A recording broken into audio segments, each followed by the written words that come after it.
Hi நண்பர்களே. Hybrid தொழில் பயணத்தில் இன்றைக்கி நாள் 3. நமக்கு நீங்கள் விடுமுறைங்கிற காரணத்தினால கொஞ்சம் லேட்டாக தான் எழுந்திரிச்சோம். சரி, இன்றைக்கி கால் கறி ஒர்க் அவுட்டு. அதனால் எழுந்திரிச்சோன்னே ஒரு வரக்காப்பியை குடிச்சிட்டு நேராக ஜிம்முக்கு கிளம்பியாச்சு. எனக்கு இந்த கால் ஒர்க் அவுட்னாலே எழுந்திரல, கொஞ்சம் தூக்கிறோம். அதனால் நம்ம ஸ்குவாட்ஸ் போட்டு ரெக்கார்ட் பண்ணவே மறந்துனேன். சரி, அதான் போச்சுன்னு மற்ற இருக்க ஒர்க் அவுட்டெல்லாம் முடிச்சுட்டு வீட்டுக்கு வரதில் புரதச்சத்துங்கிற ப்ரோட்டீனை வாங்கிட்டு கையோட சமைச்சு முடிச்சாச்சு. அது கூட கொஞ்சம் முட்டையை சேர்த்துட்டேன் நண்பர்களே. நான் முட்டை ரொம்ப நல்லதில்ல.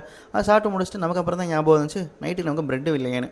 சரி, அதே கையோட வாங்கிட்டு வந்துடலாமே அப்படின்னு சொல்லி அதையும் போய் வாங்கிட்டு வந்துட்டு வீட்டில் இருந்தால் நம்ம வீட்டில் கூப்பிட்டு தம்பி மத்தியானத்துக்கு தயிரில் போய் அதையும் வாங்கிட்டு வந்துடுறேன் அப்படின்னு சொல்ல, இந்த வீட்டில் இருந்தாலும் என்னென்னு தெரியல, நம்மள ஒரு வேலை வாங்குறது இவங்க ஒரு வேலையாக வச்சுருப்பாங்கன்னு நினைக்கிறேன்.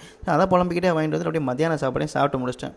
அப்புறம் திடீர்னு நம்ம கொஞ்சம் கால் பண்ணி வாடா சவரம் பண்ணிட்டு வரோன்னு அவன் கூப்பிட, சரி அப்படியே அவனோடய போக வேண்டியதாகி போச்சு. அப்புறம் வெளில வந்துட்டோம், ஜூஸ் குடிக்காமல் எப்படி, அதனால் ஆளுக்கு ஒரு தண்ணி பழம் ஜூஸு. அப்புறம் மீண்டும் மழை. அது என்னென்னு தெரியல நண்பர்களே, இந்த நாள் அப்படியே ஒரு மாதிரி மஜாவாக போணுச்சு. அந்த மஜாவோடய வந்து நைட்டு சாப்பாடு சாப்பிட்டு முடிச்சுட்டு இன்றைக்கி என் நாளே முடிச்சாச்சு.